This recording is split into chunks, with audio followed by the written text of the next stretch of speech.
Hello friends, NK online learning YouTube channel पर आप सभी का स्वागत है। मैं डॉक्टर वीरेंद्र संतानी आपको बेसिक इलेक्ट्रिकल इंजीनियरिंग के बारे में पढ़ाऊंगा। आइए देखते हैं।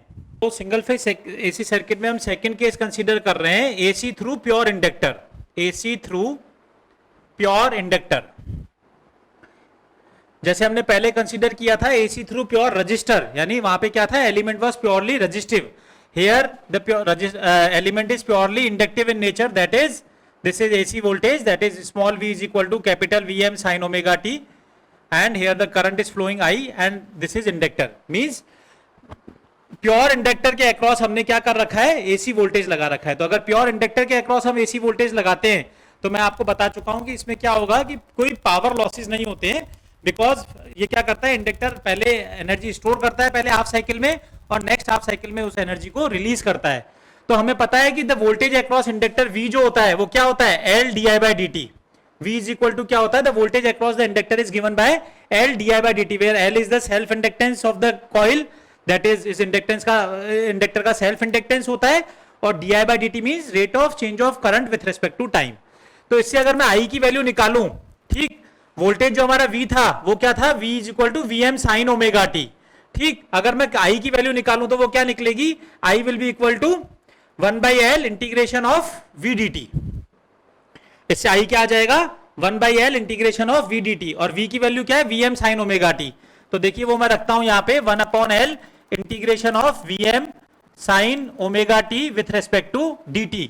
तो क्या निकल के आएगा इससे, I is equal to Vm/L integration of sin omega t dt। तो क्या निकल के आएगा इससे, I will be Vm/L cos omega t, अब माइनस में आएगा ये अपॉन ओमेगा, तो ये क्या निकल के आएगा, I विल बी माइनस में Vm/L cos ओमेगा t। तो मैं इसको और सिंप्लीफाई अगर करूं तो मैं इसको लिखूंगा Vm/L sine of omega t minus π/2।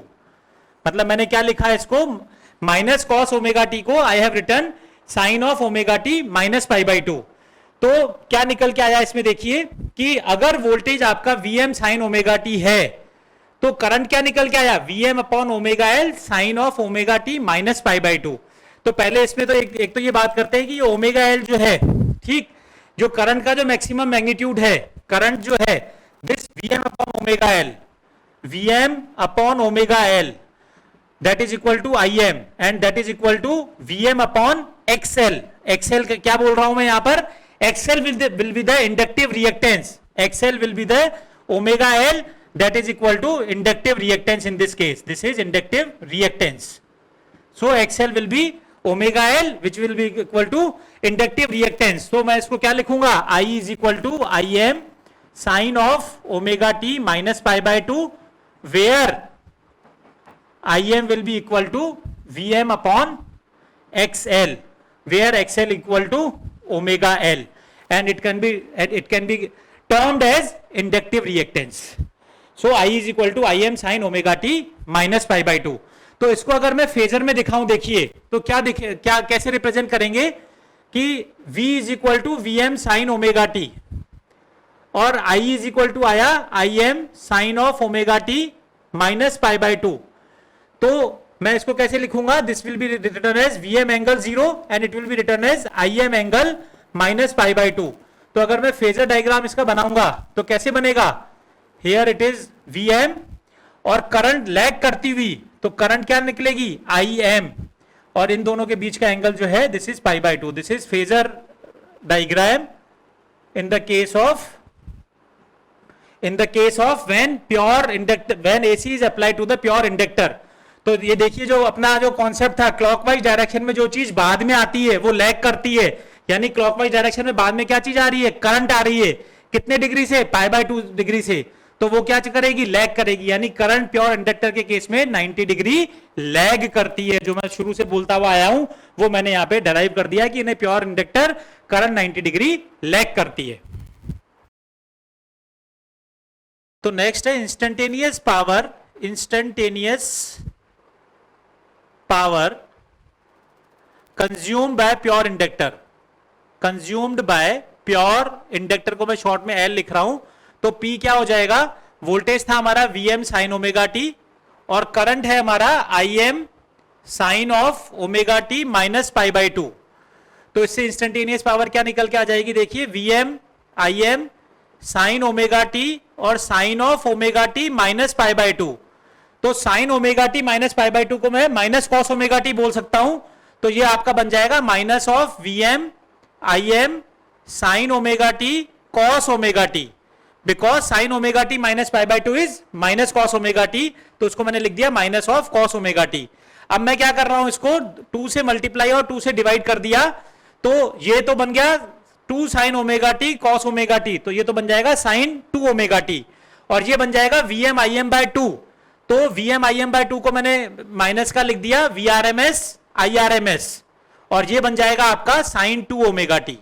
तो this will be the instantaneous power consumed by the pure inductors. फिर से मैं बता देता हूं, यहां पे sign omega t minus pi by 2 को मैंने कर दिया था माइनस कॉस ओमेगा टी, तो ये हो गया था minus sign omega T cos omega T. 2 से मल्टीप्लाई किया, 2 से डिवाइड किया, ये वाला जो 2 था उसको मैंने लिख दिया Vm by root 2 Im by root 2, तो वो हो जाएगा आपका Vrms Irms, और ये बन जाएगा 2 sign omega T cos omega t, तो ये आपका बन जाएगा साइन 2 ओमेगा टी। तो आपके टोटल इंस्टेंटेनियस पावर क्या निकल के आ गई, minus Vrms Irms sine 2 omega t. यानी इसकी जो फ्रीक्वेंसी है, अगेन इंस्टेंटेनियस पावर की जो फ्रीक्वेंसी है वो वोल्टेज और करंट की फ्रीक्वेंसी से कितनी टाइम्स हुई, 2 टाइम्स हुई। तो this is the instantaneous power consume by the pure inductor. Again अगर मैं एवरेज पावर की बात करूं, एवरेज पावर मैं यहां पे सॉल्व कर देता हूं, इसको ऊपर कर देता हूं। Average power during one cycle, तो वो क्या हो जाएगा, उसको कैपिटल P से रिप्रेजेंट करेंगे 1/2 pi integration 0 to 2 pi P of d omega t. तो अगर मैं इसको यहां पे लिखूं P is equal to 1/2 pi integrated from 0 to 2 pi P की वैल्यू कितनी है, minus Vrms Irms sine 2 omega t d omega t. तो अगर मैं इसको सॉल्व कर रहा हूं, मैं वहां पे इधर आके सॉल्व कर रहा हूं इसको, तो power P is equal to that will be equal to minus of Vrms Irms upon 2 pi, और मैं इसको इंटीग्रेट करूं कहां से कहां तक, 0 से 2 pi sine 2 omega t d omega t. ठीक, तो इसको मैंने बाहर लिख लिया, और sine 2 omega t d omega t. तो ये था हमारा पावर, ये अपनी बन जाएगी, this will be equal to minus Vrms Irms upon 2 pi, और इसको अगर अपन इंटीग्रेट करेंगे तो this will be equal to minus of cos 2 omega t divided by 2 from 0 to 2 पाई। तो ये 2 अगर मैं इधर लेके जाऊं और ये माइनस माइनस हो जाएगा प्लस, तो ये बनेगा Vrms Irms अपॉन 4 पाई, और ये बनेगा कॉस 2 ओमेगा टी, और कहां से कहां तक, 0 से लेके 2 पाई तक। तो ये बनेगा cos 4 pi minus cos 0, cos 4 pi minus cos 0, और ये बनेगा आपका Vrms Irms अपॉन 4 पाई। तो cos 4 पाई 1 होता है और cos 0 भी 1 होता है, तो P इक्वल टू क्या बन गया, Vrms Irms अपॉन 4 पाई 1 माइनस 1, और 1 माइनस 1 क्या बन जाएगा, 0। यानी average power during one cycle is 0। और यही मैं शुरू से बोलता आ रहा हूं कि इन the case of pure inductor जब अगर किसी भी एसी सर्किट में होता है तो वो कोई पावर कंज्यूम नहीं करता, बिकॉज उसमें जो एवरेज पावर जो है वो हमने डराइव कर दी, average power during one cycle is 0 in the case of pure inductor. Means positive half supply में इंडक्टर जो है एनर्जी को स्टोर करता है in the form of magnetic field, और जब नेगेटिव साइकिल आती है तो जो स्टोर्ड एनर्जी थी इन the form of magnetic field वो वापस एसी सोर्स को देता है, such that the average power during one cycle become 0 in the case of pure inductor. यही चीज हम आगे कैपेसिटर के केस में डिस्कस करेंगे, वहां मैग्नेटिक फील्ड की जगह इलेक्ट्रोस्टैटिक फील्ड आ जाएगा, लेकिन एवरेज पावर वहां पर भी क्या आएगी, 0 ही आएगी। तो that means average power during one cycle in the case of pure inductor it is 0। Clear? तो देखिए प्योर इंडक्टर के केस में हम ये देख रहे हैं कि अगर वोल्टेज वेवफॉर्म ये थी, देखिए अगर ये वोल्टेज वेवफॉर्म है, ठीक है, तो करंट क्या कर रही थी, 90 डिग्री से लैग कर रही है। तो देखिए ये 0 है, करंट यहाँ पे 90 डिग्री से लैग कर रही है, करंट 90 डिग्री पीछे चल रही है, तो 90 डिग्री से लैग करती हुई ये करंट की वेवफॉर्म हो गई। पावर जो है उसकी फ्रीक्वेंसी क्या है, वोल्टेज और करंट के केस से डबल है, ठीक है। तो इस केस में क्या है, देखिए यहां से लेके यहां तक, इस पॉइंट से लेके इस पॉइंट तक जहां पे ये डायरेक्शन ये कट आ रहा है, यहाँ पे करंट नेगेटिव और वोल्टेज पॉजिटिव है, तो दोनों का प्रोडक्ट क्या होगा, नेगेटिव होगा, तो इसलिए ये पावर जो है नेगेटिव है। फिर यहां से लेके और इस पॉइंट तक क्या चीज हो रही है, दोनों पॉजिटिव है, करंट भी पॉजिटिव है और वोल्टेज भी पॉजिटिव है, इसलिए पावर आपकी पॉजिटिव है। फिर यहाँ पे क्या चीज है, देखिए करंट नेगेटिव है, करंट जो है सॉरी वोल्टेज नेगेटिव है और करंट आपका पॉजिटिव है, तो दोनों का प्रोडक्ट क्या होगा, नेगेटिव, तो पावर इसलिए नेगेटिव है। फिर यहां से लेके और यहां तक वाला जो पॉइंट्स है, यहाँ पे ये क्या चीज है, करंट नेगेटिव है और वोल्टेज भी नेगेटिव है, इसलिए पावर पॉजिटिव है। क्योंकि पावर क्या होती है, मतलब समझाने का मेरा पर्पज ये है, पावर क्या है, दोनों का प्रोडक्ट है, तो दोनों में से अगर एक भी क्वांटिटी नेगेटिव है तो पावर नेगेटिव होगी, दोनों पॉजिटिव है तो पावर पॉजिटिव होगी, दोनों नेगेटिव है तो भी पावर पॉजिटिव होगी। तो इस तरीके से हमें क्या दिख रहा है कि अगर वोल्टेज और करंट की फ्रीक्वेंसी ओमेगा है तो इसकी फ्रीक्वेंसी देखिए 2 ओमेगा है, जो कि अपन ने डेरिवेशन में भी देखी थी। तो इस केस में क्या हो जाएगी, पावर की फ्रीक्वेंसी क्या हो जाती है, वोल्टेज और करंट के केस में फ्रीक्वेंसी क्या हो जाती है, 2 टाइम्स हो जाती है। और वो कैसे, मैंने आपको बताया, instantaneous values of voltage and current, अगर दोनों पॉजिटिव है तो पावर पॉजिटिव, एक पॉजिटिव और एक नेगेटिव है तो पावर नेगेटिव, और दोनों अगर नेगेटिव है वोल्टेज और करंट तो भी पावर पॉजिटिव। तो इस तरह से हम ये देख लेते हैं कि जो पावर की जो अपनी फ्रीक्वेंसी है that is double as compare to the input voltage and current. तो मैं एक बार छोटा सा फिर से रिकैप कर देता हूं कि एसी थ्रू प्योर इंडक्टर में हमने क्या देखा कि सिंगल फेज एसी सोर्स के साथ में हमने अगर प्योर इंडक्टर के साथ में हमने इंडक्टर के को हमने एसी सप्लाई दी तो वोल्टेज जो था हमारा वीएम साइन ओमेगा टी था, तो हमें पता है V equal to L d I by d t, तो इससे हमने करंट निकाली I equal to 1/L integration of V d t. तो इससे जो करंट निकल के आई फाइनली वो हमने क्या बोला, that is Vm upon omega L sine of omega t minus pi by 2।